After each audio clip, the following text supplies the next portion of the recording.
Little update on my top secret project here that's taking priority over the 12-step program for the frog to reach sobriety.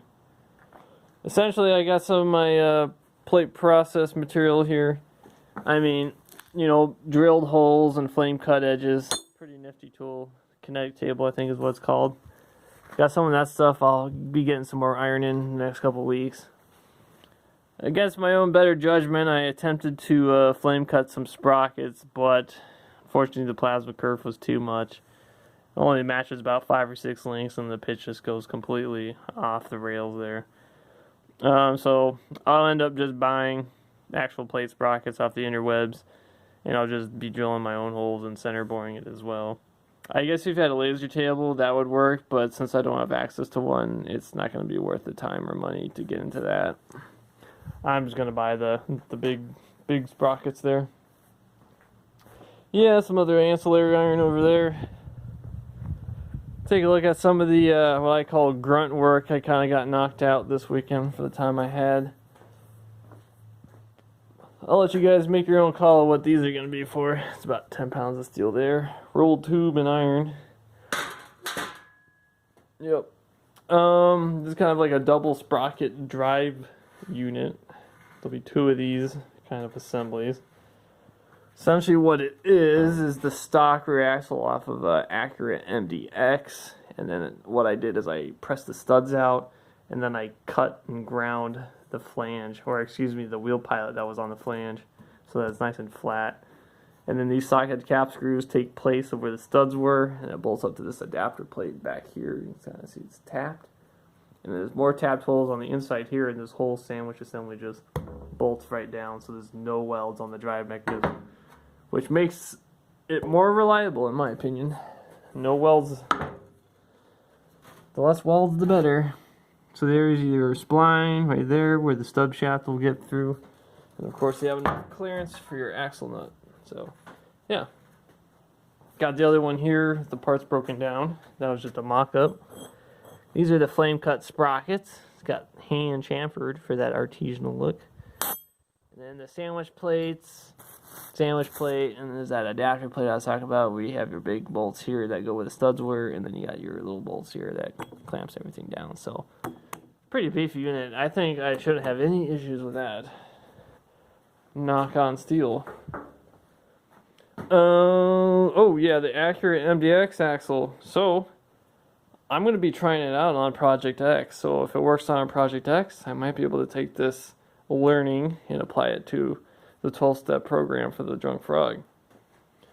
What I got is I took the original CV axles, I gutted them out, and I welded this adapter plate on, which obviously in the future, I should probably bore that inner diameter with like a lathe and then slip fit it over it and then weld it for good concentricity, but in this case, I'm about 40 thou off of center, which with the chain coupler that's going to be going on the other side, I figure that's good enough for now.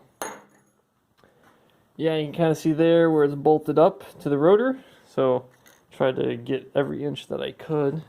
Here's the caliper, we'll just put that on there real quick for mock-up purposes. Boom. So yeah, there'll be one on each side.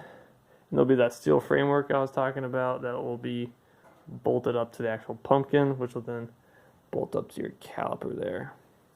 But unfortunately, work is kind of held off on some of the heavy plate welding, because right now I just have everything tacked together. It was a little disappointing. This brand new Hobart welder went out on me. She burned up pretty good. A lot of smoke came out of her. Burned up wire. Probably from one of the power settings. It's a little disappointing. But yeah, there's the steering unit there in its glory.